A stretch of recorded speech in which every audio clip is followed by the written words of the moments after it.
디지털로 다 나와.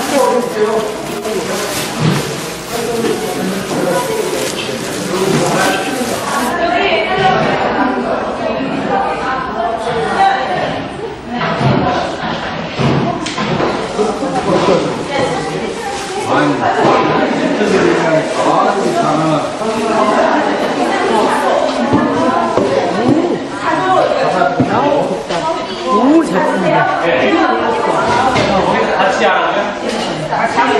전컵 하나만 물을 뿌려서. 그냥 저기서 정수기 물 지금? 네, 지금이요.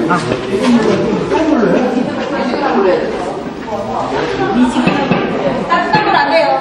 찬물이어야 돼요.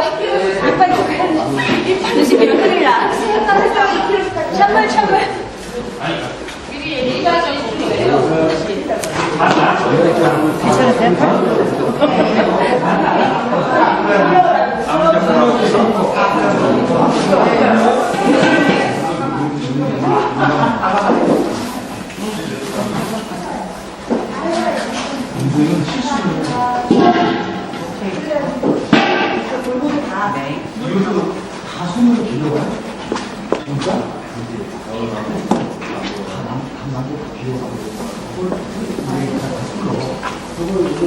감각이 익혀내자고 다시 필요 없어.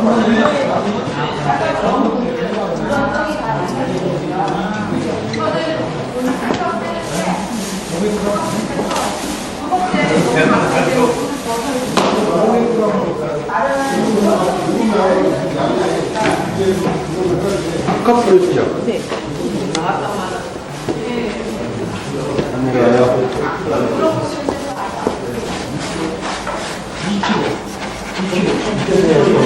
감사해요.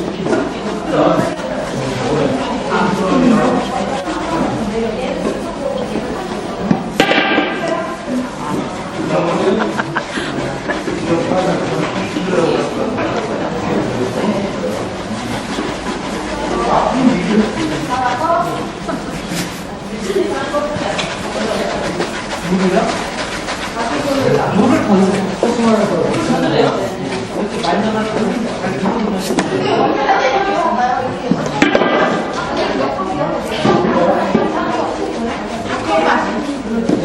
물을 묻어서 쌀가루 하나 발라야 이렇게.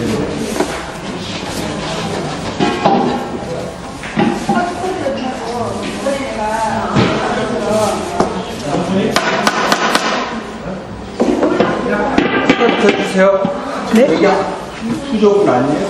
한 조각요. 한 개가. 이거만 한 개? 네네네. 네, 그럼 하나 네.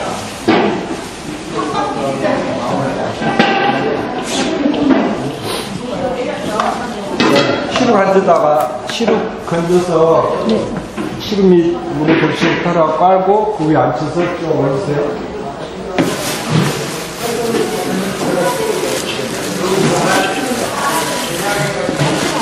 네, 3kg.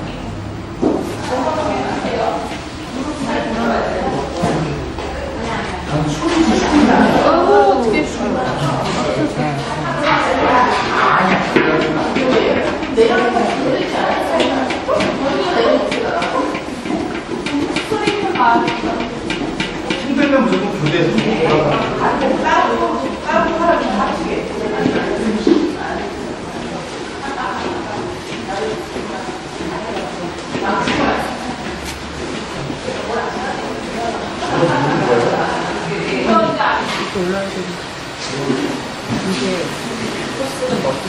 터진 부분 없이 해야 돼. 안 그러면 쌀가루가 그 사이 사이에 들어가 버려.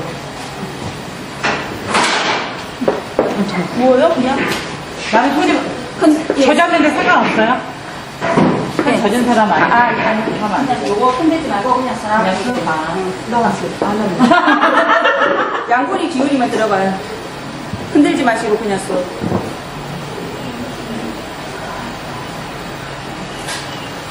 좋아. 저거 표면 고르게. 마른 사람이 마르신 마른 주거 표면 흔들지 말고 얇게 펴져. 푹 누르시면 안 돼요. 푹 누르시면 안 돼요.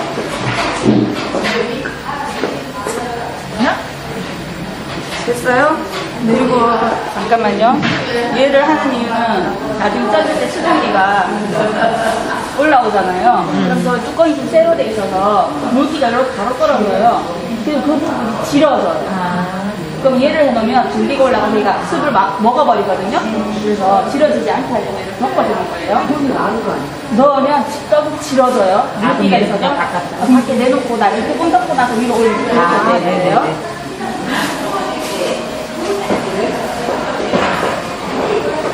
뚜껑 덮고 저거 위로 다 올리시고 랩으로 싸고 불 중불이어야 됩니다. 중불 불 항상 몇 분 쪄요? 10분 15분인데 일단 지금 랩을 한번 랩 여기 이거 sul떡 뚜껑을 하나 가져오셔서 얘 이렇게 하고 하면 이렇게 해주세요. 이걸로 막 뚜껑을 하나 가져서 위에 던져보거든요. 선생님 이거 막 먼저 하나를 뿌려서 안 돼요. 그냥 이쪽으로 쭉 가보세요. 한 번에 주에 한 방에 그냥 자 그래갖고 한 번만에 감아버리세요. 이제 한 번에 머리를 써야 돼. 여기 완전 안 나오네. 넣었어요? 그래갖고 가는 게 큰 거. 그래요. 아니 이제 몇 필요 없어요. 넓게 하죠. 넓게.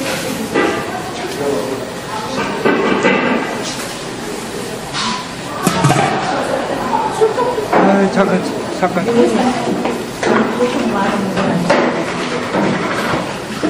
씨로 갖고 와요.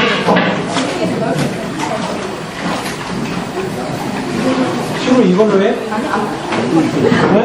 네? 네. 이거 올려가지고. 하고 나서. 씨로 보드가 저기 있거든요. 물 적셔서 꽉 짜셔야 돼요. 이거 안 끓여야지. 계란 밀가루 다 나오는데. 그냥 부어가지고 여기다 그냥 부어 만들더라고. 남은 거 여기다 부어서 그냥 섞더라고. 이거까지 계란 밀가루 꽉 짜세요.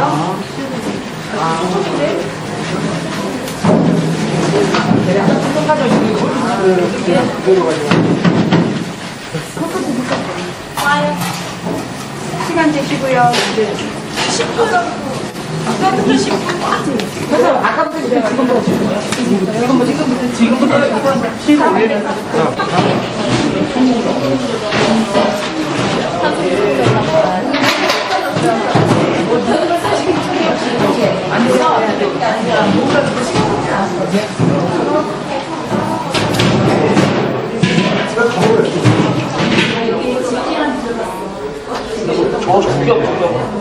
한 겹하면 너무 얇아서. 그래서 뚜껑 덮고 올리세요. 뚜껑 덮고 올리라고? 아, 내가 한번 줘. 여기 나 힘쓰는 분 났어.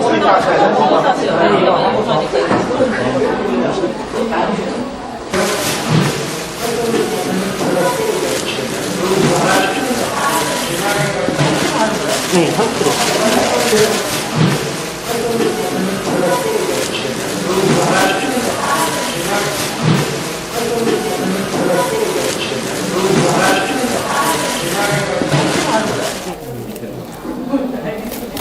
늘어지면 안 돼. 시간 지금 몇 시에? 아, 반대로. 예. 아니, 뒤집을래야, 그냥 그대로 가져가시라고. 폭을 이렇게 벌리면 보기 싫으니까 이렇게 돌려주라고. 그대로 가져가. 20분째는 거예요, 20분? 어느 시간 돼야 돼요? 혼자는 또 10분이에요. 저거 20분 되는 거예요?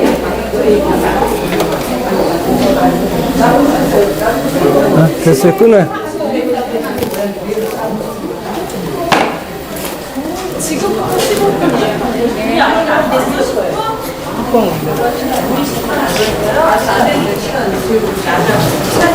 됐어요. 아니, 15분쯤이에요. 그러면 50분에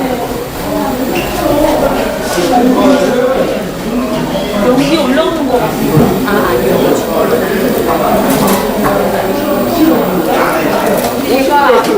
이게 더, 예? 좀 더 찔까요? 아니, 똑같이 찌는데, 여기 늦게 안 쳤으니까 이거 조금 불을 더 세게 준다고. 좀 더 세게 할까요? 아니, 조금만. 지난번 말씀드린 것 같은데, 오시면 무엇부터 먼저 해야 될 것인가를 좀 생각하셔요. 그러니까 어떻게 하면 작업을 효율적으로 해야 될 것인가를 생각을 하시면, 제일 와서 먼저 할 일이 뭐라고요? 네, 시럽을 이는 거고, 들통에 물 담아서 물 끓일 거고, 그 다음에 항아리 소독할 물 별도로 끓일 거고, 그러니까 항아리 소독용은 여기서 공동으로 쓴다고 하면, 여러분들 각 조마다 먼저 오신 분이, 한 사람은 시럽 올려주고, 그 다음에 오신 분이 들통에 물 계량해서 들통에 물을 올려주고, 그리고 쌀가루 오면 이제 쌀가루 내리고, 앞으로도 쌀가루로 또 할 것 또 한 번 있단 말이죠. 그러니까 쌀가루로 할 경우는 오늘처럼 물 좀 줘서 채 내리는 거, 그 작업이 먼저 돼야 돼요. 그러니까 물은 많이 끓고 있는데 쌀가루가 준비 안 되지면 큰일이잖아요. 그렇죠? 예. 그래서 작업을 좀 그 다음에 이제 설거지하고 양푼 소독하고 이걸 다 해주시고 준비가 딱 끝나야 돼. 근데 이제 가급적이면은 물 끓이고 쌀가루 안 치고 하는 것은 같이 작업을 동시에 5조가 동시에 시루에 앉혀져서 예.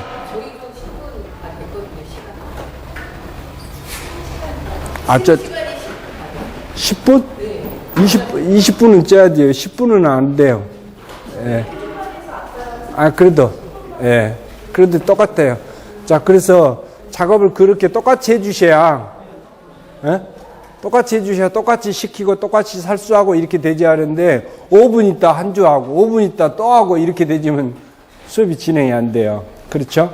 예, 그래서 가급적이면 쌀 안 치고 하는 것은 동시 작업하시도록 해주시면 좋겠습니다.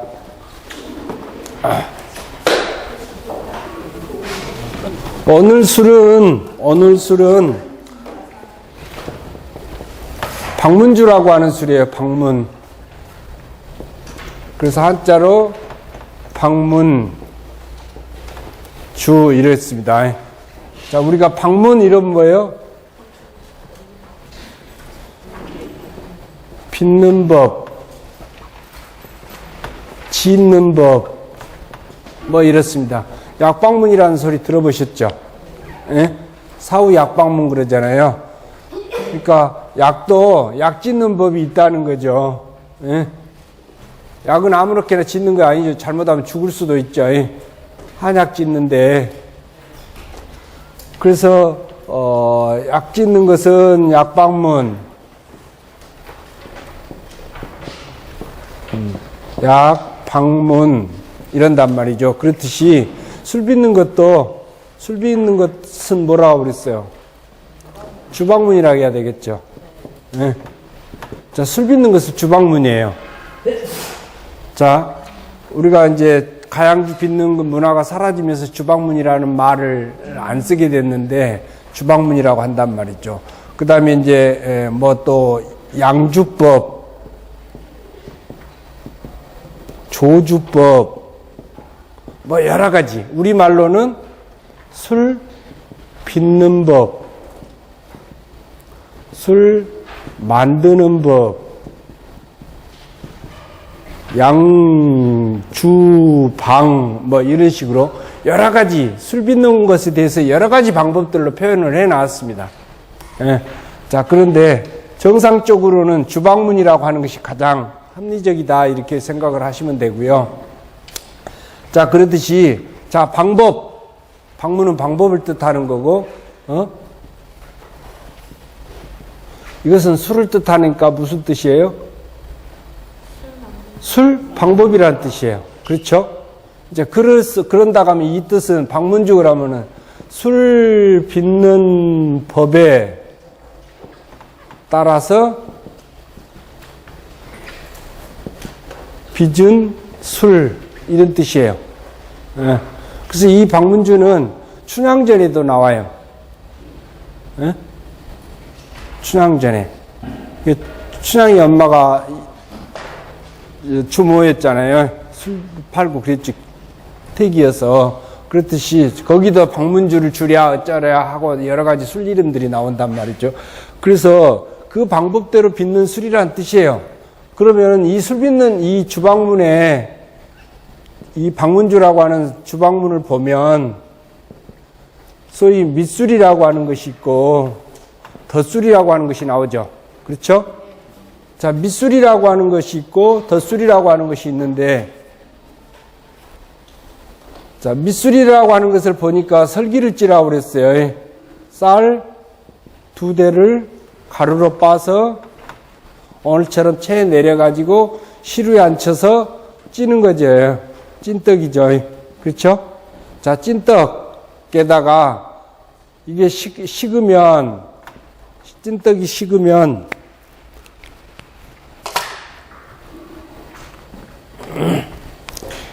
찐떡이 식으면 누룩하고 물하고, 누룩은 1대 5홉에서 2대까지. 자, 물은 얼마로 돼 있어요? 5대로 돼 있죠. 5대 아니에요? 맞죠? 자, 물 5대면 9리터고, 누룩 1대 5홉이면 750g이고, 2대면은 1kg예요. 예. 자, 쌀 2대면은 1.6kg, 가루로 빻으면 2kg. 쌀 1대를 물에다 불려서 가루로 빻으면 1kg가 돼요. 200g이 불어요. 이렇게 쌀가루 있을 때는 굳이 이게 몇 대다 생각할 거 1대를 1kg로 보면 돼요. 가루는. 그래서 계산하면, 자, 쌀 2대, 누룩 1대 반이나 2대, 그리고 물은 반말. 이렇게 해서 빚는 술을 밑술이라고 그래요. 예. 자, 떡이니까 며칠 발효시켜요? 36시간 발효시킨다고 그랬죠. 예. 36시간 발효시키고 36시간 정도를 지내. 예? 36시간 발효시키고 36시간 정도를 지낸단 말이죠. 그럼 총 며칠? 며칠이에요? 3일이죠. 이놈 손가락으로 또 쉬고 계시네. 3일이죠. 76시간이니까 하루 반이니까 36시간은 발효시키고 36시간은 지낸단 말이에요. 그냥 지내버린단 말이죠. 경과를 시킨단 말이에요. 그럼 총 3일 지나면 자, 덧술이라고 하는 것을 해요. 덧술이라고 하는 것을 하는데, 덧술은 찹쌀 1마리예요. 1마리면 8kg. 8kg를 씻어서 불려서 다시 헹궈서 물 빼서 쪄서 그럼 뭐예요? 이거 고두밥이죠? 고두밥이죠? 네. 예. 고두밥을 쪄서, 찹쌀 고두밥을 쪄서 이 먼저 빚어둔 플러스 밑술, 그래서 혼화 버무린단 말이죠. 버무려서 다시 이제 발효를 시켜. 발효를 시키는데 몇 시간? 예, 고두밥이니까 48시간이요. 48시간 발효시키고 냉각, 다시 후발효. 후발효는 며칠? 후발효 며칠이요? 이건 술 익을 때까지예요. 그까지인데 통상 30일 이렇게 되죠. 네. 자, 그러면 먼저 한번 보세요. 왜 이걸 굳이 여러분들 책에 있는데 쓰느냐면, 자, 술 빚는 방법이라고 해갖고 밑술이라고 하는 것을 만들어 놓은데, 밑술의 쌀은 2대밖에 안 되죠. 예, 2대밖에 안 되고, 누룩은 쌀량하고 거의 동량이죠. 1대 반이나 2대니까. 그렇죠? 무게는 다르지만 부피로는 지금 거의 같잖아요. 그렇죠? 자, 그러면 이 누룩 속에 뭐가 있어요? 누룩 속에 뭐가 있다고요? 네, 효소, 다시 말하면 곰팡이, 효모, 또 젖상균이 있어요. 이 젖상균들한테 실상 이 쌀을 가루로 쪄서 떡의 형태로 주는 거예요. 밥을 준단 말이죠. 밥을 주는데 쌀 양하고 누룩 양하고 동량이다 보니까 어떻게 해요? 이 효모나 젖상균, 곰팡이들이 먹을 식량이 배부르게 주는 건 아니죠. 동량이니까 진짜 조금씩 먹거든요. 한 사람, 예를 들어서 이 누룩 속에 효모가 예를 들어서 1000마리가 있다. 1000마리가 있다. 그러면은 1.6kg를 1000마리가 나눠 먹고, 이 중에 곰팡이가 또 1000마리 있다고 그러면 곰팡이가 1kg 중에서 먹어야 되고, 젖상균도 먹어야 되고, 그러면 세 개의 균이 쉽게 말하면 이 쌀가루를 먹어야 돼요. 먹고 살아야 되는데, 쌀 양은 적고 미생물 종류는 3가지나 되다 보니까 어떻게 해요? 먹을 게 극히 적게 주는 거죠. 그렇죠? 먹을 게 부족하단 말이죠. 이를테면은 여러분들 식구가 9사람인데 밥그릇이 공기로 6개나 밖에 안 돼. 아니면 3그릇이나 밖에 안 돼요. 아니면은 9그릇이 있다고 칩시다. 9그릇이 있다고 치면 애도 있고 청소년도 있고 장년도 있고 노인도 있었겠죠. 식구 한 가족이면. 그렇죠? 자, 저쪽 맨 마지막에 앉힌 조가 몇 분 됐어요? 15분 됐으면 다 같이 가서 나무젓가락이 있을 거예요. 저기 준비됐을 거예요. 뚜껑을 열고 나무젓가락으로 군데군데를 찔러보세요. 그래서 나무젓가락에 생쌀가루가 묻어 나오면 더 쪄야 돼요. 예? 그런데 젓가락을 보통 우리가 잡는 쪽 반 말고 음식을 보통 집는 쪽을 잡고 찔러야 쌀가루가 잘 묻어 나와요. 자, 빨리 하세요.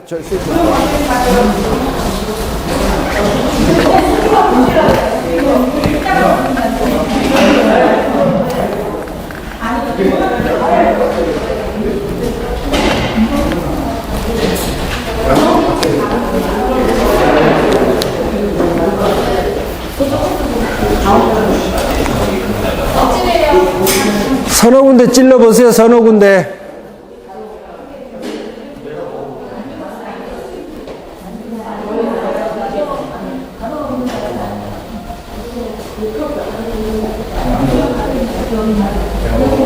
오전은 다 되는데요. 이거 없어.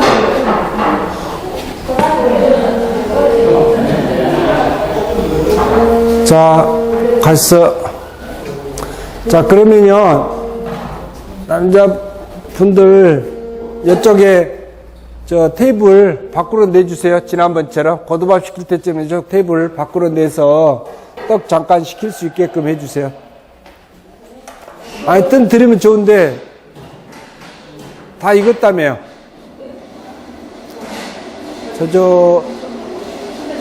똑같이 뜨면 5분데 불 좀 더 세게 했어? 2조 불 더 좀 더 세게 했냐고.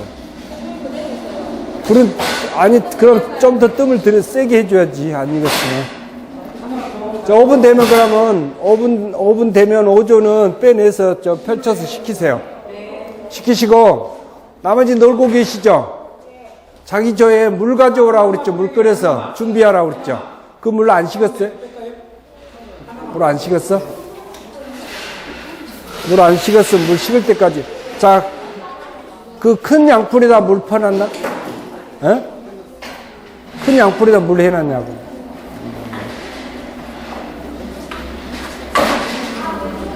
예.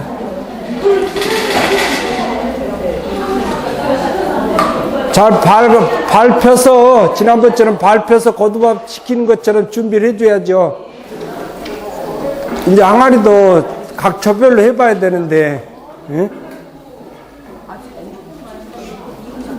불이 안 와라. 할 수 없구만, 참. 자, 항아리 소독하는 거 보셨죠? 예. 예.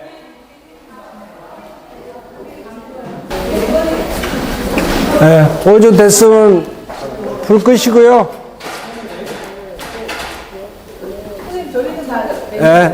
갖다 펴서 식히시라고요. 떡을 잘게 가급적이면 펴서 잘게 쪼개주세요. 예? 떡 냉각시킬 때는 가급적 덩어리진 것 없이 잘게 쪼개서 그러고 펼쳐져야 잘 식겠죠.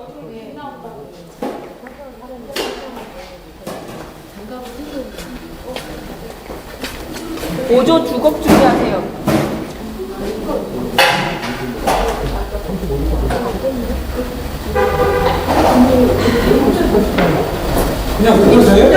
아니, 그냥 고등어 보자기를 드셔야 돼요. 예, 그대로 드세요, 통째로. 예, 시루 놔두고. 예, 예. 자, 그 다음에, 선생님, 예? 시루 드러내고, 그 비닐랩 뜯고요. 거기다 물 좀 더 보충해서, 이거 얼고, 다른 저 항아리 올려주세요. 시루를 들면은 그거 떼내기가 편해요. 조심해. 이제 비닐 벗겨져요.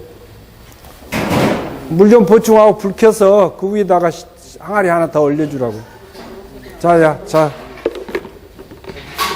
주걱 여기 있어요, 주걱.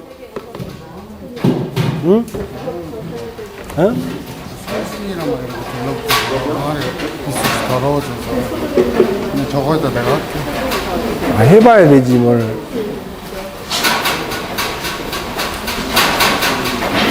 자, 이거 주세요.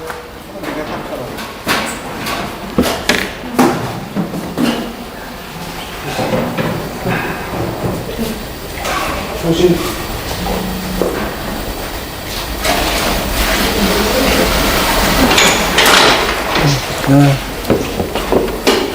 아니, 그 주걱, 아까 큰 주걱 걸리세요, 큰 주걱. 그거, 예. 아까 갖고 가셨는데, 여기 있잖아요, 여기 있어요. 예.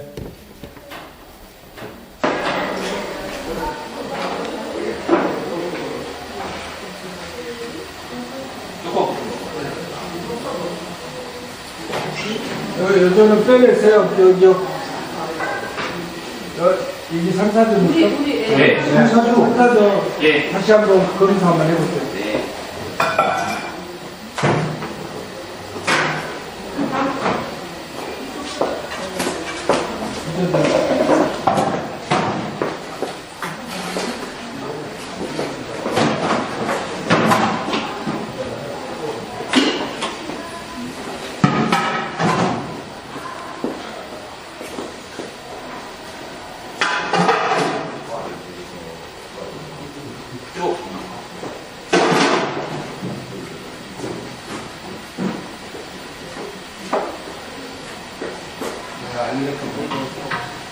잠깐만요.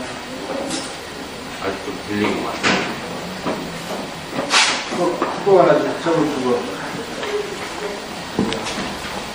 지난번에 안 치는 방법을 일러드리니까 가운데를 또 수고가 있는 게 아까 이거 가운데 파야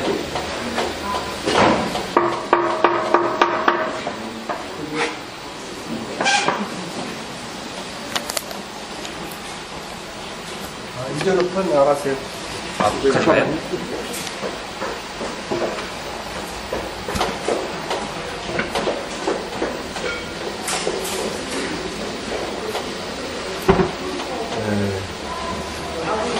김이 하나도 안 올랐는데.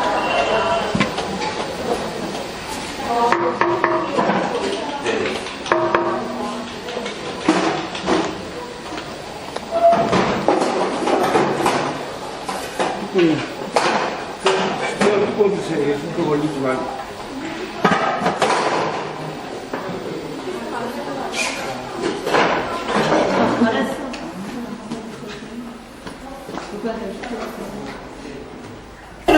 예.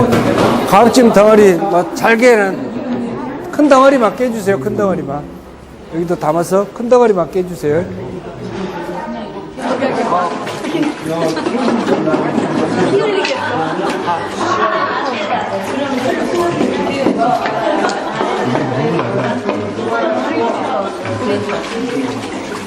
끓인 물인가요? 그래서 시킨 거예요.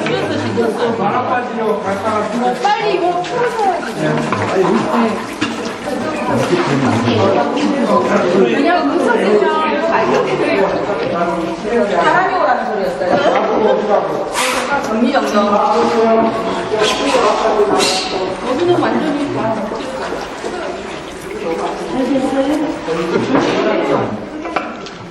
고무주가 없어요? 고무적. 이거 우리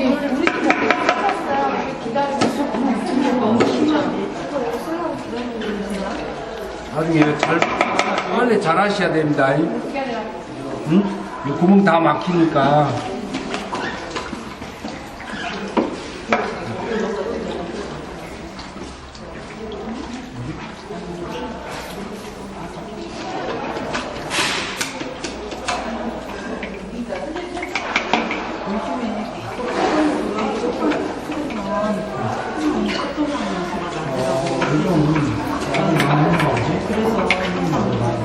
자, 저기 1, 2조 가서 떡 좀 보세요.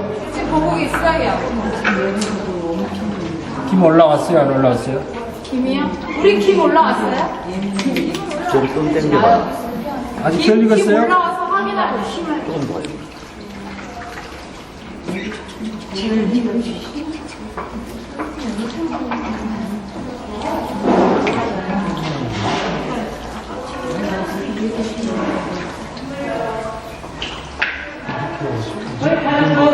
온다.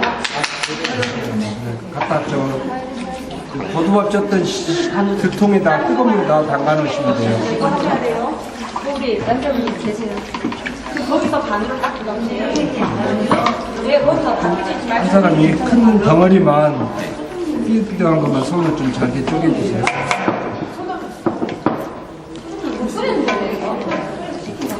깨지 말고. 이게 또 가급적이면 덩어리, 큰 덩어리들 빨리 깨줄게요.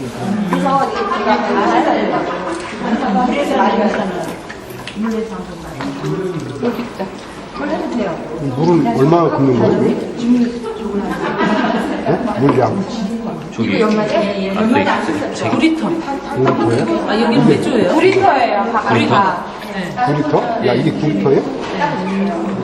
이게 아까 처음에 이것도 나눠야 되는 거 아니에요? 네, 이거 우리 저쪽 가서 다시 시켜야 돼요. 이게 많다고 이게 아니고 한 방에 안 돼요. 정확해야 돼요. 욕심내서 많이 가져간다고 술이 잘 되는 거 아니에요.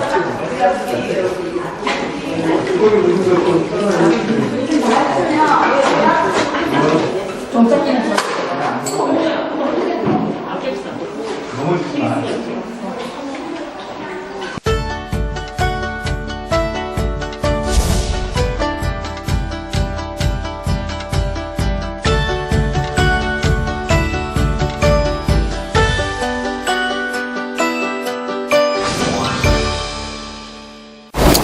그래서 지금 덧술은 밑술에 들어간 쌀 양의 5배나 되죠. 그렇죠? 예. 덧술은 쌀은 한 마리니까 여기 2대고 5배나 되잖아요. 그럼 이것을 역으로 뒤집으면 덧술 쌀 양은 많은데 밑술의 쌀 양은 누룩량에 비해서 정말 적은 양을 준단 말이죠. 그래서 이렇게 되지면 예? 자, 아까 가족으로 9명 얘기했으면 나이 든 사람, 어린애들은 젊은 사람, 청소년이나 장년에 비해서 먹는 속도나 먹는 양이 많아요, 적어요? 나이 어리거나 늙은 사람은 젊은 사람에 비해서 훨씬 먹는 속도가 느리죠. 그런데 똑같은 양을 줬단 말이죠. 밥 한 공기씩 똑같은 양을 줬어. 그러면 젊은 사람, 장년들은 그 양이 적을 수가 있죠.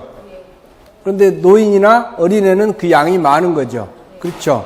그러면은 힘센 사람들이, 식사량이 많은 힘센 사람들이 어린애나 노인 것을 뺏어 먹을 수도 있겠죠. 그렇죠. 그러면 밥을 뺏긴 노인이나 어린애는 어떻게 돼요? 도태되지. 그리고 밥을 많이 먹은 애들만 살아남는 거잖아요. 약육강식의 세계란 말이죠. 철저하게 미생물의 세계는. 그래서 상대적으로 그러면 뭐예요? 힘센 혐오들만 살아남고 힘이 약한 혐오들은 도태시켜버리는 거예요. 그 목적으로 누룩량에 비해서 쌀 양을 적게 주는 거예요. 의도적으로. 혐오 수가 많으면 발효가 잘 돼요, 일단은. 근데 무조건 수로 이길 것이냐, 해낼 것이냐, 혐오를 정예화시킬 거냐. 이렇다면 발효 능력이 뛰어난 혐오들만 배양을 할 것이냐, 오둥이 잡둥이 다 배양할 것이냐 하는 거예요. 오둥이 잡둥이 다 배양하려면은 이 누룩량에 비해서 쌀량을 많이 주면 돼. 누구라도 다 먹을 수 있을 만큼 넉넉하게 주면 다 산단 말이죠. 그런데 적게 주면 어떻게 되겠어요? 어쩔 수 없이 하나씩 찾으니까 부족하면 뺏기는 거죠. 힘이 없으면. 그렇죠? 그럼 결국은 이 방법은 강한 혐오들을 육성하는 게 더 합리적이냐, 수를 많이 배양하는 게 합리적이냐를 생각을 해보세요. 어떤 게 합리적이겠는가? 혐오수가 많으면, 그러니까 다시 말하면 오둥이 잡둥이 다 먹고 살게끔 넉넉하게 줘놓으면 배고픈 줄을 모른단 말이죠. 그렇죠? 사람이 배부르고 등 따스면 어떻게 해요? 백반자빠져 놀라고 그러지. 끼니를 굶고 배가 배를 골아 봐야 어떻게 돼요? 살아남기 위해서 악착 같아지는 거죠, 기질이. 어떻게든 살아남기 위해서 남의 거 뺏고 싸워서 이기려고 하게 되는데 강한 혐오들이 육성이 되진단 말이죠. 그랬을 때, 자, 이렇게 어떤 두 가지 패턴으로 배양된 혐오들이 각각 따로 있다고 가정했을 때, 덧술의 쌀을 또 그 혐오들한테 또 쌀을 주면, 혐오수가 많은 애들은 다, 이를테면 한 앞에 한 공기씩을 준다고 하면, 이때 이 쌀 양은 많겠어요, 적겠어요? 5배를 줬지만. 여기에 혐오가 아까 1000마리가 있다고 칩시다. 1000마리 중에 500마리만 살아남은 패턴이 하나가 있고 1000마리가 다 살아남는 패턴이 하나가 있어. 그런데 쌀을 5배를 줬단 말이죠, 덧술에서는. 그러면 어떤 것이 알코올이 많이 나오겠냐를 생각을 하셔야 돼요. 어떤 것이 발효가 잘 되겠냐를 생각을 하셔야 된다고. 혐오수가 많은 것이 이론적으로는 발효가 잘 돼요. 알코올을 많이 만들어내는 거죠. 그런데 혐오수가 많으면 혐오수가 많은 만큼은 그만큼의 식량이 필요한 거잖아요. 그렇죠? 1000마리씩이었는데 예를 들어서 1억 마리로 늘었다고 하면 이렇게 공깃밥을 줘야 된단 말이죠. 그렇죠? 다 살려야 되니까. 그러면은 이 쌀 중에 이 쌀이 혐오들이 먹고 자기들 배도 채워야 되고 나머지는 알코올을 만들어야 되는 거예요. 일부는 식량으로 쓰고 일부는 알코올을 만들게 되는 거예요. 왜? 살아남아야 되니까 먹어야 된단 말이죠. 근데 수가 많으면은 먹어서 소비하는 여기서 주는 쌀 양은 한계가 있는데 자기네들이 먹어서 소비하는 쌀 양이 더 많아져 버리죠. 그럼 알코올을 만들 게 있어 없어? 알코올은 소량밖에 못 만드는 거예요. 근데 혐오수가 아까 1000마리에서 500마리만 살아남았어. 그런데 쌀은 똑같이 한 마리를 줬단 말이죠. 그럼 혐오들이 자기들이 먹어서 소비하는 쌀 양은 적고 나머지는 당으로 알코올로 만들어진 양은 많아지겠죠. 그렇죠? 또 하나, 오둥이 잡둥이가 잡균들하고 싸워서 이길 확률이 높냐? 이만기 같은 힘 좋은 애들만 정예화시켜 놨을 때 걔네들이 싸움을 잘해서 잡균하고 싸워서 살아서 이기고 남냐 하는 거예요, 결론은. 어떻게 될까요? 어떤 것이 합리적이겠는가를 생각을 해보시라. 후자입니다. 네? 전투를 해도 특공대 같은 애들 가서 적진을 교란시키면 부대가 아예 자멸해 볼 수도 있잖아요. 자멸해 버릴 수도 있다고. 요소에 적 시설이라든가 타격을 하게 되지만, 근데 전투 경험이 없는 오둥이 잡둥이 노인들까지 같이 가서 싸우려니 어떻게 노인도 살려야 되고 애기들을 보호해야 하려면 전투력을 그만큼 상실하게 되잖아요. 쉽게 말하면. 그러니까 후자가 훨씬 더 효율적인 양조 방법이 되는 거예요. 그러니까 밑술은 이론적으로는 이 밑술이라고 하는 것을 왜 만드느냐 그러면 일단은 알코올을 만드는 것이 효모니까 첫째 효모를 배양하는 거예요. 증식시키는 거란 말이죠. 예. 증식시키는 것이 첫째 목적이요. 자, 가만히 보세요. 밑술에 쌀 2kg를 주는데 누룩이 2kg라고 가정합시다. 예? 2kg면 누룩 1g당 1g당 효모수가 2억 마리나 돼요. 2억 마리나. 누룩 1g당. 그럼 1kg면 얼마예요? 곱하기 1000이면 2천억 마리잖아요. 2천억 마리나 효모가 있어도 잡균들하고 싸웠을 때 살아남을 확률이 희박해. 술 빚을 때 누룩 물을 섞어서 우리가 지금 여러분들 아까 손으로 주물러서 막 이랬죠. 그러면 여러분 손에서 공기 중에서 그릇에서 물에서 도구에서 어마어마한 가지 세균이 지금 오염되어 갖고 있다고요. 거기다가 지금 우리가 필요한 효모를 배양을 할 거예요.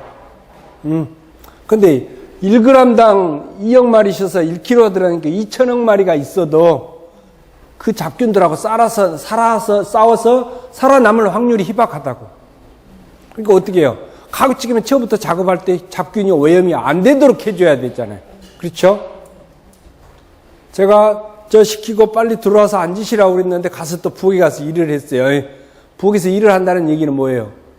저기 지금 떡 만지고 와서 손에 또 물 묻히고 와서 나중에 또 들어갈 거라고. 그럼 오염 돼요, 안 돼요? 여러분 손이 저기서 작업하고 말린 상태에서 다시 또 젖어갖고 또 들어간다 하면 그만큼 오염은 계속 묻혀드리는 거잖아요. 그렇죠? 그처럼 살균을 해봤자 소용이 없어. 뭐해? 물을 날물이었을 때 하고 끓여서 식힌 물이 오늘 여러분들 끓여서 식힌 물이죠. 끓여서 식힌 물은 멸균이 된 상태예요. 근데 여러분들이 손에 물 묻어갖고 대충 털고 아니면 물기만 제거하고 씻으니까 깨끗하게 하고 들어갔다고 생각하는데 오염은 더 시킨다고. 차라리 마른 손이 들어가면 오염이 덜해요. 왜? 미생물은 수분하고 밀접하게 관련이 돼 있거든. 그러니까 가급적이면 손에 물 안 묻히지 않게끔 하려고 지금 유도를 하는데 여러분들은 말을 안 들어줘. 가서 더 깨끗하게 한다는 것이 더 오염을 시켜버린다. 그러니까 어떻든 이네들이 2천억 마리가 있는 것이 좋냐? 예를 들어서 이 중에 500억 마리라도 이만기 같은 놈들만 있는 게 좋냐 하는 거예요. 결론은. 숫자가 이론적으로는 이거예요. 이론적으로는 효모를 많이 증식시키는 것인데 더 구체적인 답은 뭐라고 하냐면 우량 아니에요. 아무나 아니라 우량한 효모를 배양하는 게 첫째 목적이에요.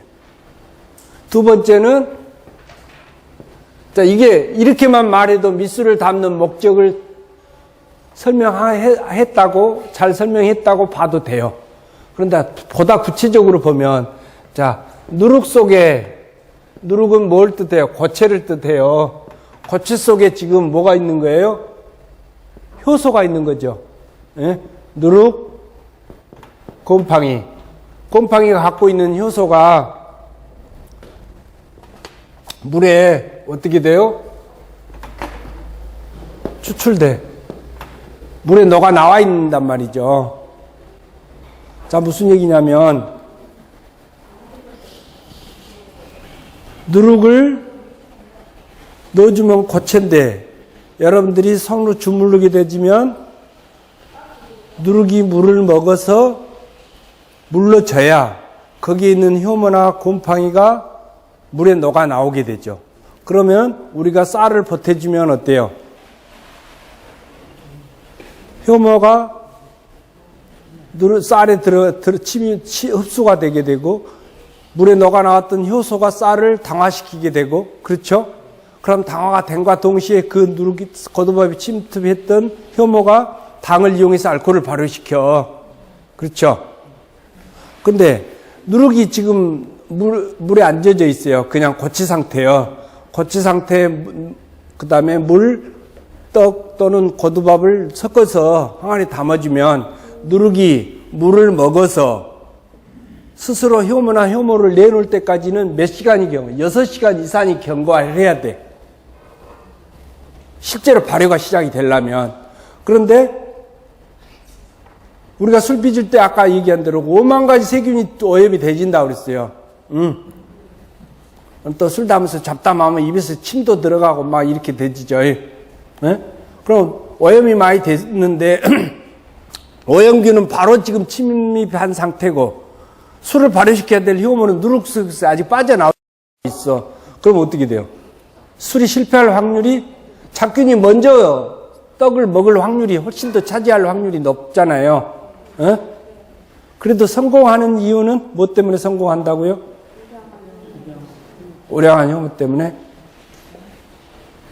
누룩 속에 젖산균이 젖산을 만들어내. 지는 지대로 먹을 젖산 때문에 잡균이 억지가 되는 거예요. 활동을 못해. 그 사이에 시간을 벌어주는 거죠. 젖산균이 젖산을 만들어내는 바람에. 그럼 효소들이 작용을 하게 되는 거예요, 사실은. 그렇다고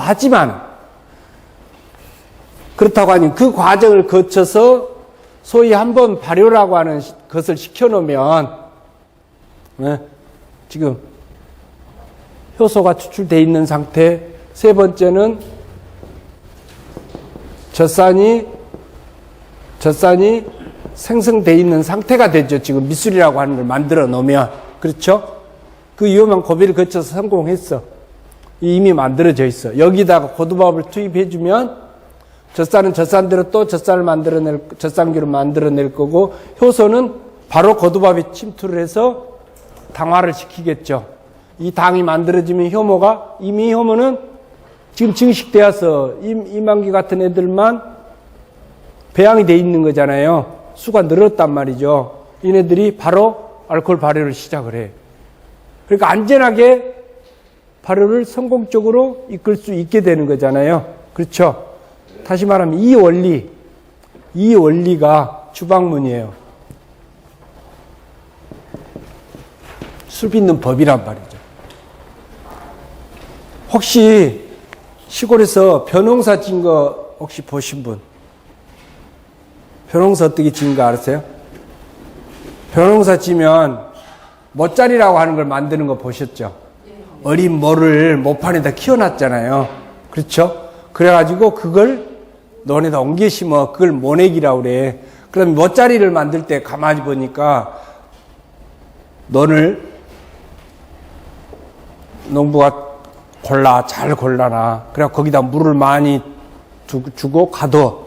물이 빠져나가지 않게끔. 그래 거기다는 퇴비를 많이 줘요. 그리고 벽실을 뿌리는데 그 벽실을 그냥 뿌리는 게 아니라 벽실을 얇은 소금물에 담가요. 덜 익은 것은 다 떠. 그럼 그 쭉정이는 걷어내고 가라앉는 것만 다시 물에다가 불려놓으면 싹이 거기서 나와요. 발화가 돼진단 말이에요. 발화가 돼진 것을 그 거름 많이 준 논에다가 밀식을 많이 뿌려버리는 거죠. 그럼 어떻게 해요? 아까 벽시들도 땅은 좁은데 벽시가 많이 들어갔으니까 어떻게 해요? 서로 살아남기 위해서 그 토양분을 빨아먹기 위해서 뿌리를 엄청나게 많이 내리기 시작을 한 거예요. 그러다 더 상황이 안 좋지. 이제 성장을 해서 싹이 나오기 시작하면 어떻게 해요? 환경은 더 나빠지는 거잖아요. 이미 거름은 한정돼서 줘놓고 땅은 좁으니까 어떻게 해요? 이네들이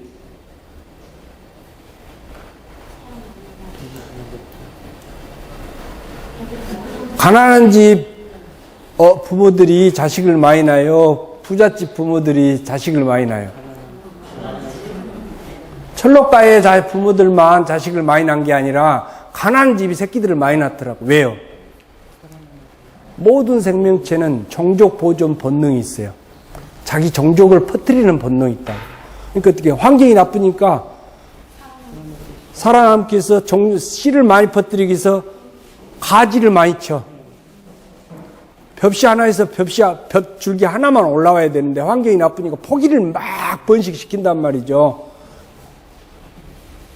그 안 좋은 조건에서 살았던 애를 옮겨서 넓은 논에다가 다시 옮겨 심어줬어. 그렇죠? 그러니까 어떻게 해요?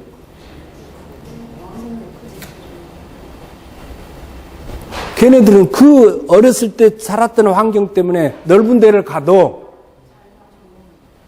어떻게 해요? 예. 그 비료 많이 주고 땅이 넓으니까 이제 증식을 안 하고 자기들 살만 위로만 자라는 게 아니라 지금이 환경이 바뀌었지만 본성 때문에 거기서 어렸을 때 어려운 환경에 살았던 것들 때문에 다시 증식을 하고 포기를 많이 늘리는 거예요. 그 본능은 자기 씨를 많이 퍼뜨리려고 하는 본능은 살아남아 있다니까. 그래서 열매를 많이 맺게 되는 거예요. 똑같은 벽시 양을 논에다가 직파를 해버리면 어떤 애는 말라 죽고 어떤 건 뿌리를 못 내려서 죽고 수확량이 훨씬 적어요. 훨씬 적다고. 그런데 장단점이 있는 거죠. 모내기를 해가지고 옮겨 심은 논의 쌀하고 직파를 한 쌀하고 맛이 달라. 어떤 게 더 좋아요? 직파한 게 훨씬 맛이 좋아. 미질이. 포기수 때문에 그러는 거예요. 포기수가 많아지면은 많이 영양분을 많이 필요로 하는 거잖아요. 이게 땅이 척박이니까 어떻게 해요? 쌀 맛이 없어지는 거지. 그래서 철저하게 밑술을 빚는 방법은 이 목적으로 이루어져요. 그 모든 생명이 사람도 마찬가지라고 하는 그 생활에서 오는 경험을 술빚게 곁들였는데 그걸 주방문이라고 하는데 그 과정을 보니까 아까 말씀드린 누룩 대비에 쌀량을 적게 주는 쪽으로 효모를 배양하는데 그게 우량한 효모를 배양하는 방법이라고 하는 것입니다.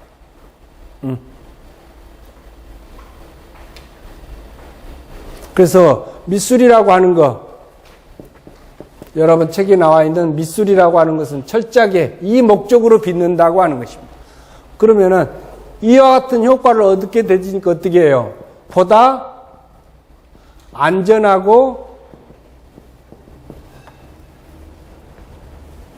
안전해지죠. 왜요? 효모 수가 늘었으니까. 그 다음에 늘고도 힘이 강한 효모들만 배양이 됐으니까. 그렇죠? 그 다음에 젖산을 생성해서 잡균이 들어와도 활동을 못하도록 막아주니까. 효소가 이미 추출되어 있으니까 당화를 빨리 시켜주고 효모한테 빨리 당을 공급해주는 조건이 되지니까 안전해지는 거잖아요. 보다 발효가 활발하게 진행된다. 다시 말하면 유도한다. 이 뜻입니다. 밑술을 담는 목적은. 그래서 일반적으로는 이것만 얘기를 하지만 이게 가능해진 것은 결국은 젖산균 때문이에요. 젖산균 때문. 그래서 전통주는 이 세 가지 균의 적절한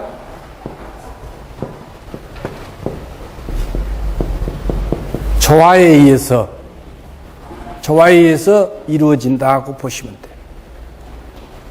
그냥 쉽게 얘기하면 그냥 효모를 많이 배양해 놓으면 술이 안전하게 발효된다 이렇게 얘기할 수 있지만 이건 공부 안 한 사람들이 그냥 책 보고 하는 얘기라 한다면 이제는 구체적으로 이렇게 얘기할 수 있어야 된다.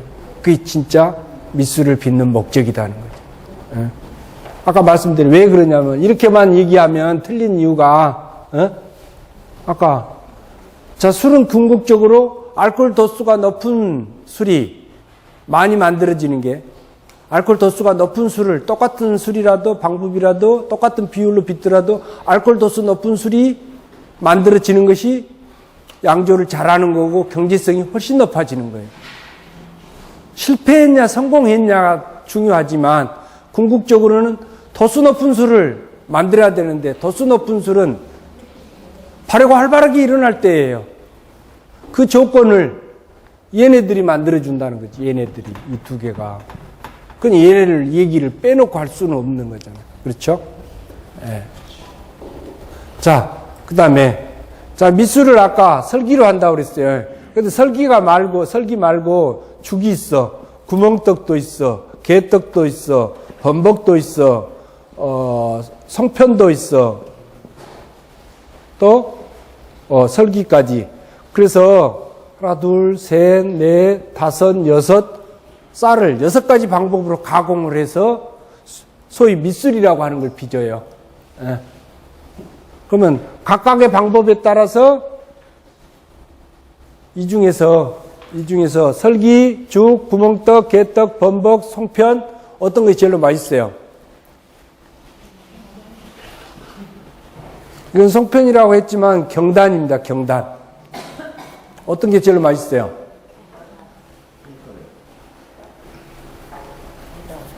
경단이라고 하면 거의 답을 맞춘 거나 맞습니다. 실상 이 중에 제일 맛있는 것은 개떡이에요. 개떡.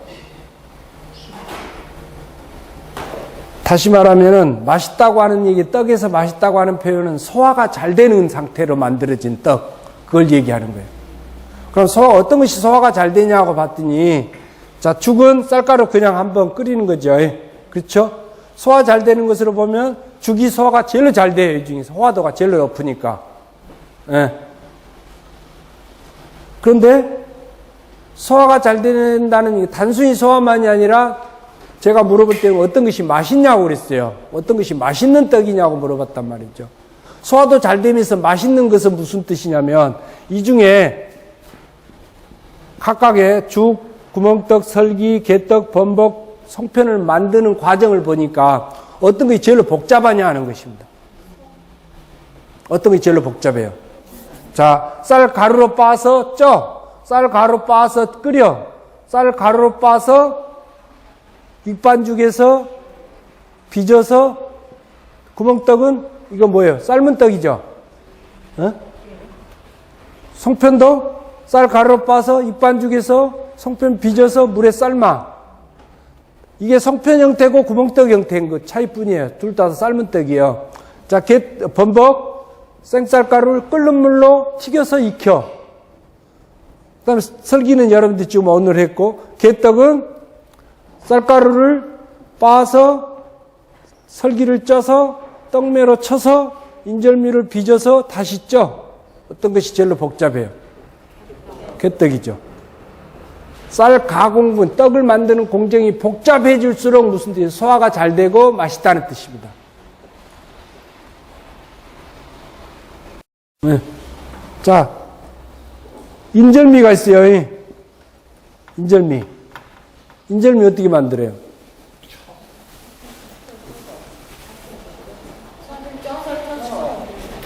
네. 그러면 쌀을 쪄서 친다. 그건 두 개의 공정이죠. 이것은 찹쌀이 있을 때는 가능합니다. 찹쌀이 있을 때는. 근데 맵쌀 인절미를 만들면 소화를 못 시켜요. 맵쌀 인절미는 쌀을 가루로 빻아서 백설기로 쪄서 떡매로 쳐야 돼. 왜? 옛날 우리 어렸을 때는 우리 어머니나 할머니가 겨울에 인절미를 쳐서 만들어 놨다가 집안에 제일 어른 할아버지 할머니를 드리더라고요. 간식하라고, 군것질하라고, 겨울밤이 기니까. 근데 아까 얘기 들어, 고두밥 쪄가지고 떡매로 친 것이 인절미다 하면 그 노인들이 소화를 못 해내요, 그 떡은. 그러니까 그럼 먹고 체해서 죽으라는 얘기요. 소화가 안 되는 떡을 준다는 얘기는. 근데 노인들한테 인절미 준다는 얘기는 소화를 시켜낼 수 있다는 뜻이에요. 소화력이 제일 약한 노인들도 소화를 해낼 수 있는 떡이 인절미라는. 그래서 맛있다고 하는 거예요, 떡을요. 근데 요즘 이제 약식으로 그냥 고두밥 짜고 쳐버리니까 인절미 그렇게 한다는데 맵쌀 인절미는 그렇게 안 돼요. 똑같은 찹쌀도 가루로 빻고 쪄가지고 치면 찹쌀가루는 백설기처럼 찌기가 어려워요. 그래도 쪄가지고 떡매로 치면 훨씬 떡이 굳지를 않아요. 빨리 딱딱해지지를 않는다고. 맵쌀 인절미도 마찬가지. 가공 공정이 복잡해질수록 부드러워요. 오래 굳지 않으니까. 그게 소화하기가 좋죠. 그래서 이 중에 이렇게 다양한 방법으로 하는 이유는 아까 맛하고 발효가 잘 되지면 향이 좋아지니까 가공 방법이 복잡해질수록 맛하고 향이 좋아진다는 거예요. 그래서 이와 같은 방법으로 해. 근데 여러분들은 설기로 오늘 하는 방법으로 할 것이고 지난번에 고두밥으로 하는 방법이 했었고 다음에 죽으로 하는 방법으로 술빚기를 할 거라고요. 예. 그럼 이 세 가지 방법 중에 한 가지를 자기 특기주로 하셔요. 자기 특기주로. 떡으로 하는 술이 맛이 자기한테 맞는지, 죽으로 하는 술이 자기한테 맞는지, 고두밥으로 하는 술이 맞는지를 경험을 해보시면, 네? 그러니까 성질 급한 사람한테는 죽으로는 절대 안 돼요, 이게요. 성질 급한 사람한테는 고두밥이 맞아. 그러면 성질 급한 사람은 자기한테 맞는 방법으로 술빚기를 해서 맛이나 향이 좋아지는 쪽으로 가는 게 쉽고, 성질 느린, 답답할 정도로 느린 사람은 죽으로 해야 자기 성격에 맞는, 그걸 잘할 수 있다는 뜻이에요. 자기가 잘할 수 있는 방법을 하는데, 술 맛이, 향이, 예를 들어서 설기로 하는 게 좋다. 네. 근데 이게 성격 급한 사람은 힘들어. 왜요? 나중에 이제 누룩하고 섞어서 오늘 백설기 물하고 섞어진 걸 해보시면 알아요. 백설기가 그놈 풀어져야 되는데 손을 주물러서 백설기 풀려면 애가 터져. 안 돼. 성질 급한 사람은 이거 못하는 거예요. 예. 그래서 어떻든 이 밑술을 여러 가지 방법으로 가공해 주는 것은 맛하고 향 때문에 그러는데, 예? 발효가 쉽게 되는 방법은 죽이다고 하는 것입니다. 이게 호화도가 제일 높으니까. 그럼 호화도가 높으니까 당화가 잘 될 것이고, 당화가 잘 되면 당이 효모한테 빨리 공급돼서 효모가 빨리 발효를 시켜서 술이 잘 만들어질 텐데, 원리는 그래요. 그런데 이 술이 싱거워. 다시 말하면 죽으로 술빚기를 해서 술을 발효시키다 보니까 어떠냐면 호화도가 높다는 얘기는 당화가 잘 되는 조건이라는 뜻이죠. 당화가 빨리빨리 되지니까 효모한테 밥을 주는데 당을 공급해주면 너무 빠른 속도로 공급을 해줘요. 예? 그럼 효모도 어떻게 해? 빨리빨리 먹어서 발효를 시키는 쪽으로 가겠죠. 그렇죠? 그러니까 다시 말하면 죽으로 술빚기를 한다 그러면 하루에 정상적이라고 하면 3끼를 줘야 되는데 죽으로 하는 술빚기를 경우로 보면 4끼, 5끼를 준다고 생각을 하시면 돼요. 그러면 다음 식사 시간까지가 짧아지는 거죠. 그럼 처음부터 5끼를 먹는 습관을 들여버리면 어떻게 돼? 계속 5끼를 줘야 되는 거잖아요. 크면. 그렇죠? 여러분들 엄마 뱃속에서 나왔을 때 제일 처음에 먹었던 게 뭐예요? 엄마 젖이었죠. 엄마 젖 이상의 어린애가 소화시키고 가장 적합한 타입의 식사 형태가 없는 거잖아요. 커도 계속 엄마 젖을 안 먹잖아요. 그런다 바로 밥 안 먹죠. 그 다음에 뭐예요? 엄마 젖 먹고 나면 이유식이라고 한 거죠. 밥보다는 소화가 잘 되고 엄마 젖보다는 소화가 덜 되는 거예요. 그렇죠? 이유식이 없었을 때는 엄마들이 밥을 씹어서 삭힌 다음에 내서 애 입에다 먹여줬어요. 소화를 못 시키니까 시킬 수 있는 단계까지 길을 들이는 거잖아요. 단계적으로 그와 같이 성장 속도에 따라서 식사 형태가 달라지는 거나 효모를 아까 배양하는데 이제 막 증식시킬 거니까 어떻게 해요? 소화를 잘 시켜낼 수 있는 조건으로 만들어주는 거죠. 이 고두밥보다는 당화가 발효가 훨씬 더 용이한 상태잖아요. 그 단계로 해주는 거예요. 다시 말하면, 자, 밑술을 죽으로 했다. 죽으로 했다. 그러면 죽을 먹고 사는 살았던 효모, 증식된 효모들한테는 덧술을 할 때는 죽보다는 호화도가 낮은 게 다 이 6가지 떡이에요. 그렇죠? 이 6가지 떡을 비롯해서 고두밥으로도 덧술을 할 수 있다 이 뜻이 되죠. 엄마 젖 다음에 이유식하고 똑같은 거잖아요, 단계적으로. 근데 엄마 젖을 먹고 컸던 애한테 다 컸는데 계속 엄마 젖을 주면 어떻게 해, 이 애는? 허기져서 못 살아요. 지가 다 먹고 알코올을 만드는 게 없다는 얘기가 돼버립니다, 쉽게 말하면. 그래서 밑술 단계는 가급적이면 호화도가 높은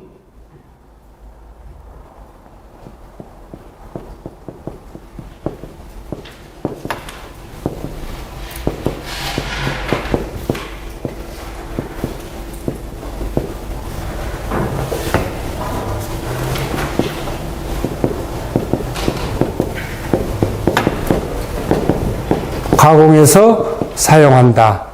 그럼 호화도가 높다는 얘기는 뭐가 호화도가 높다? 덧술 쌀보다. 그렇게 되죠? 예? 덧술 쌀보다는 많이 익은 상태로 밑술을 만들어줘야 된다는 것입니다. 예? 그래서 대부분 덧술을 고두밥 형태로 하게 되는 이유인 거예요. 고두밥 호화도가 제일로 낮으니까.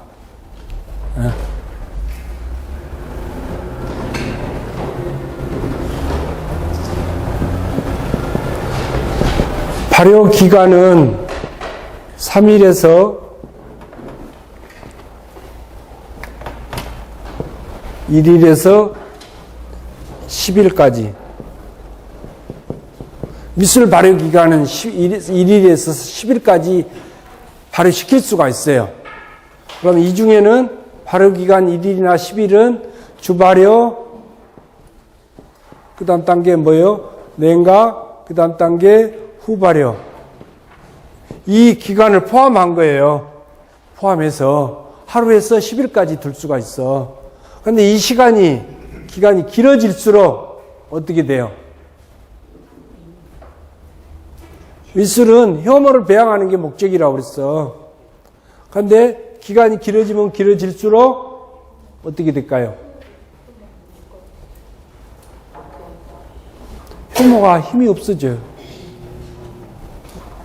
백오라서, 쉽게 말하면 백오라서 죽는 효모들이 많아지고, 이만기 같은 먹성 좋은 애들 키워놨는데, 힘 좋은 애들 키워놨는데 식사를 제때 안 주는 거나 마찬가지잖아요. 10일 동안 굶겨놨어. 그럼 어떻게, 기운이 하나도 없지.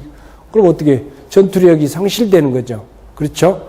그래서 1일부터 10일 사이에 어떤 상태에서 며칠 정도 됐을 때 발효가, 덧술을 발효를 잘 시키고 만들어진 술이 무엇보다도 맛하고 향이 이 두 가지가 좋은가를 체크를 했단 말, 분석을 했단 말이죠. 그러니까 술이 잘 되는 것은 뭐냐면, 죽 같으면 하루인 거죠. 죽이면. 떡이면 1.5일이죠. 고두밥이면 이틀이죠. 우리가 냉각 시키려고 할 때 하루 반, 이틀이었을 때가 효모 힘은 가장 좋아요. 효모가 발효를 가장 잘 시켜. 왜? 그때 힘이 제일 좋을 때니까. 그런데 발효가 잘 되면 덧술을 해서 이때 이렇게 고두밥으로서 한 술에다 이틀 만에 덧술을 또 넣으면 발효는 정말 잘 된단 말이죠. 발효가 잘 되면 그 술이 맛과 향도 좋아야 되는데 그렇지를 않더라는 것입니다. 술이 써서 맛이 없어서 도대체 마실 수가 없어. 이해되세요? 10일 만에 덧술을 했더니 알코올 도수가 낮아. 싱거워. 그러니까 뭐예요? 그리고 단맛이 많아. 얘네들 키워놨는데 얘네들이 제대로 일을 못한다는 얘기예요. 다 병들거나 기운이 없어서. 그래서 점차 하루씩 땡겨가면서 발효를 시켜가지고 거기서 얻어지는 술의 맛과 향, 그 다음에 도수를 측정을 했더니 점차 줄어져서 어느 단계에 가니까 그때가 알코올 도수도 높고 맛이나 향도 최고로 좋더라는 거예요. 그때가 언제냐 하는 것입니다. 그때가 만 3일 후 72시간 경과한 후더라는 것이에요. 그럼 덧술 적기를 얘기하는 것입니다. 예?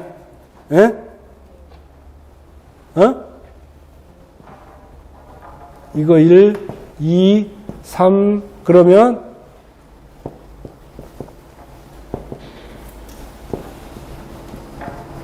덧술 최적기는 3일 후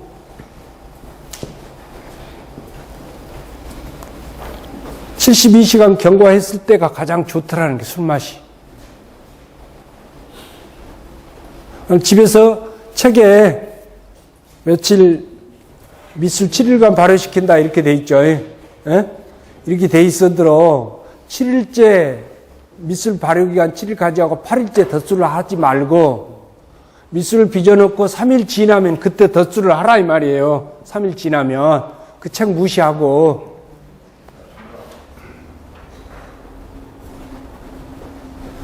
근데 그 술은 죽이든 떡이든 고두밥이든 무조건 3일 후에 덧술을 하면 최고 좋더라는 것입니다. 실패할 확률이 훨씬 낮아져. 이해되셨어요? 이것이 오늘 하는 밑술을 빚는 법이에요.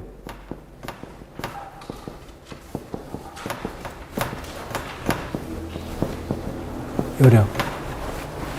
그리고 밑술을 빚는 목적은 뭐라고요? 이 세 가지.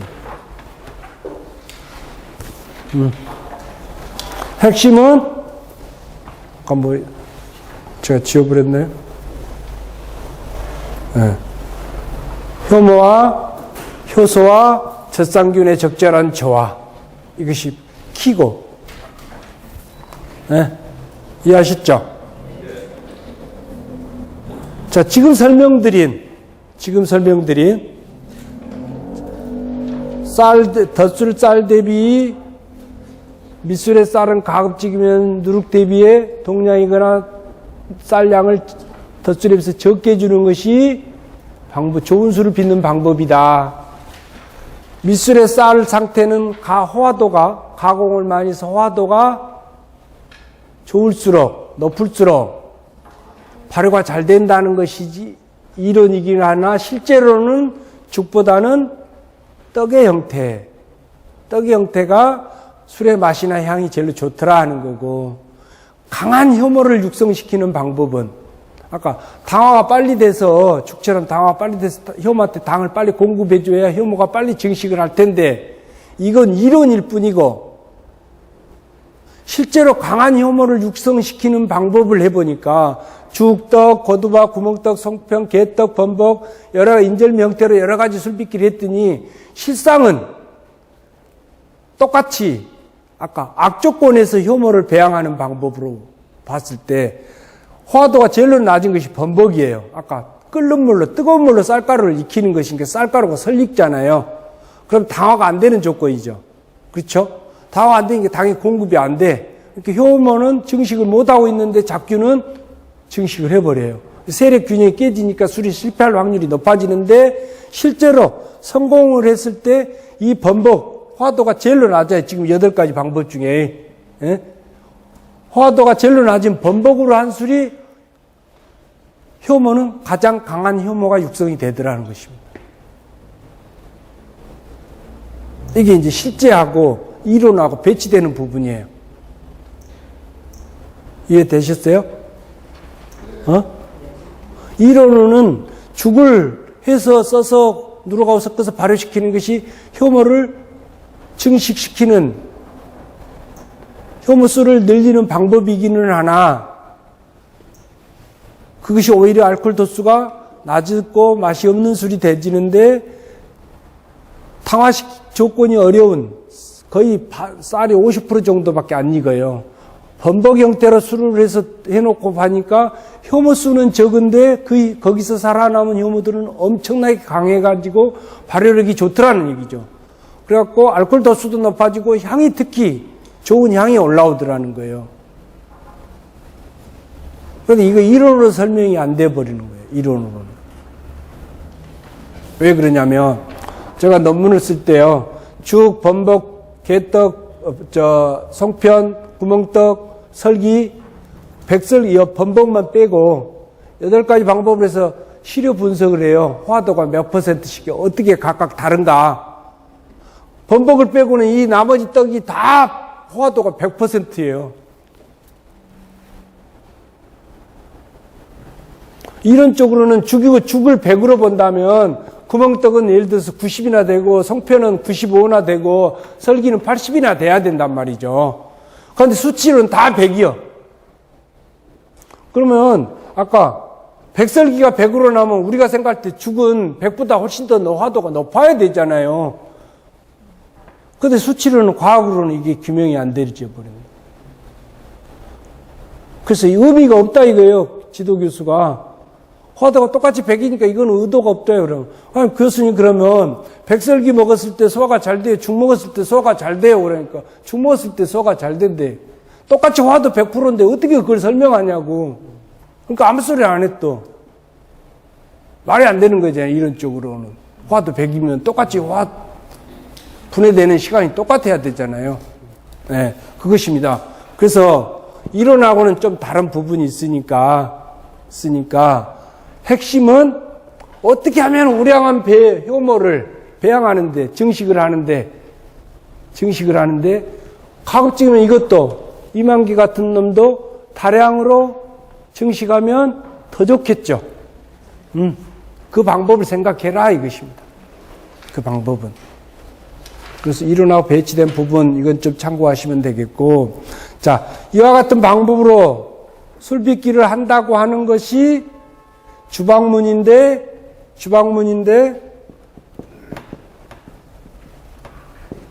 이 주방문이 오늘 공부하는 방문주라고 하는 술에 다 들어있어.